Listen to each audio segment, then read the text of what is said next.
The IDF revealed on Friday that they mistakenly shot and killed 3 hostages during intense combat with Hamas in Gaza. Now, as I was talking to Chris about this, when I first heard about this, my heart broke. I presumed, though, it was going to have been in a situation where the soldiers were going door to door, and that in the fog of war and fighting, the hostages got killed. But it wasn't quite that. The IDF this weekend admitting the hostages did everything right.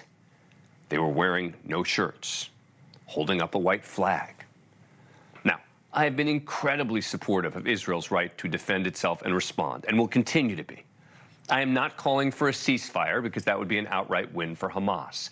Israel must be able to respond to the atrocities as Hamas hides in and fights from civilian areas on purpose. But the details surrounding this have shaken my faith more broadly in exactly how the IDF is doing what they're doing, just because of how egregious the facts are here. These hostages, who had lived 70 days of hell under Hamas, seemed to make it clear they were not a threat. They were shirtless, trying to show that they didn't have explosives on them. They held a stick with a white cloth, signaling an intent to surrender.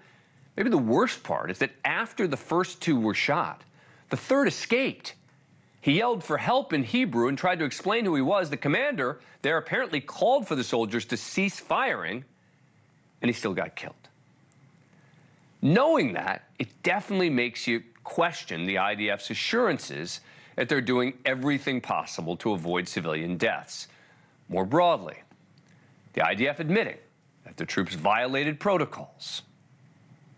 It became very clear from the beginning that the soldiers who fired, they operated contrary to our rules of engagement, and they shouldn't have fired. The IDF has also revealed that searches in a building near the incident show that there were also written signs for help, 3 hostages apparently using leftover food to write SOS. Now, as we talked about, I give the Israelis credit for coming clean and admitting what happened. Hamas would never do that. Prime Minister Benjamin Netanyahu saying, out of the immense pain, we will learn and implement the lessons. But I sure hope the lessons have truly been learned. Because I'm going to apply the exact same standard to Israel as I would and I do to the United States.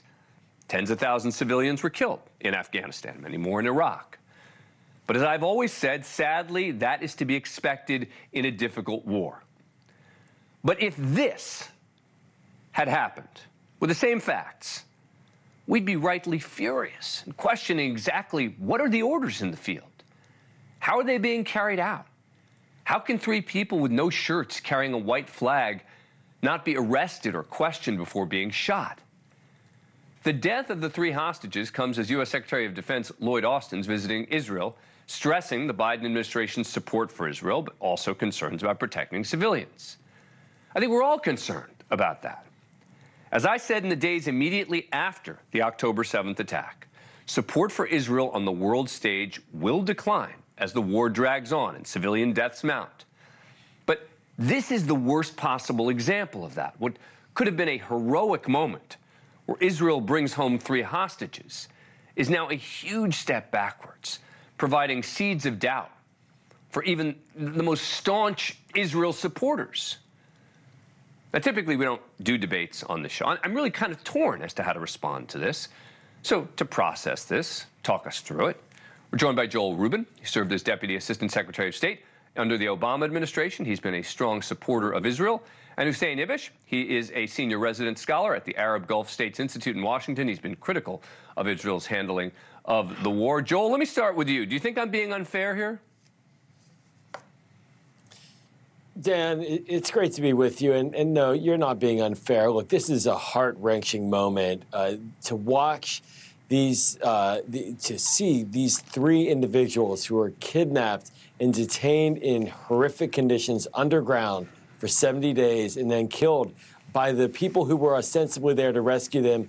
It twists the heart into knots that can't really be undone. And I think to the point that you're making, the IDF, it has a lot to learn from this incident.